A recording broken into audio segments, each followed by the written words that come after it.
MTV news Kannada ವಾಹಿನಿಗೆ ಸ್ವಾಗತ. ಬೆಳಗಾವಿ ಜಿಲ್ಲೆ ರಾಯಭಾಗ ತಾಲೂಕಿನ ಯಬರಟ್ಟಿ ಗ್ರಾಮದಿಂದ ಶ್ರೀಶೈಲ ಅವರಿಗೆ ಪಾದಯಾತ್ರೆ. ಪ್ರತಿ ವರ್ಷದಂತೆ ಈ ವರ್ಷವೂ ಕೂಡ ಯಬರಟ್ಟಿ ಗ್ರಾಮದಿಂದ ಶ್ರೀಶೈಲ ಮಲ್ಲಿಕಾರ್ಜುನ ದರ್ಶನಕ್ಕೆ ಪಾದಯಾತ್ರೆ ನಡೆಸಿದ ಭಕ್ತಾದಿಗಳು ಯಬರಟ್ಟಿಯಿಂದ ರಬಕವಿ ಬನಹಟ್ಟಿ ಮತ್ತು ಮುಧೋಳ, ಬಾಗಲಕೋಟೆ, ಹುನಗುಂದ, ಮಂತ್ರಾಲಯ, ಕರಿಹೊಡಿಯ ದಾಟುತ್ತಾ ಕರ್ಮವನ್ನ ಕಳೆದುಕೊಂಡು ಮುಂದೆ ಸಾಗ್ತಾರೆ.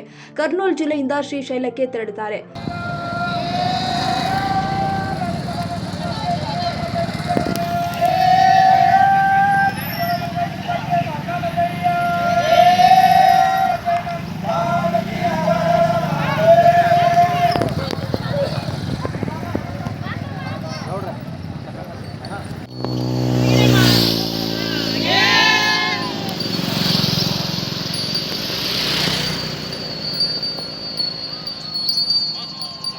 ಭಕ್ತಾದಿಗಳು ಶ್ರೀಶೈಲ ಮಲ್ಲಿಕಾರ್ಜುನ್ ದೇವರಲ್ಲಿ ನಮ್ಮ ಮನೆಯಲ್ಲಿ ನೆಮ್ಮದಿ ಹಾಗೂ ಸುಖ ಶಾಂತಿ ನೀಡಲೆಂದು ಬೇಡಿಕೊಳ್ತಾರೆ. ಈ ಸಂದರ್ಭದಲ್ಲಿ ಯಬರಟ್ಟಿ ಗ್ರಾಮದ ಸುತ್ತಮುತ್ತಲಿನ ಭಕ್ತಾದಿಗಳು ಆಗಮಿಸಿದ್ರು. ತಾಜಾ ಸುದ್ದಿಗಾಗಿ ಎಂಟಿವಿ ನ್ಯೂಸ್ 24x7ಗೆ ಸಬ್ಸ್ಕ್ರೈಬ್ ಮಾಡಿ ಮತ್ತು ಬೆಲ್ ಐಕಾನ್ ಅನ್ನು ಒತ್ತಿ. ತಪ್ಪದೇ ಲಿಂಕ್ ಶೇರ್ ಮಾಡಿ.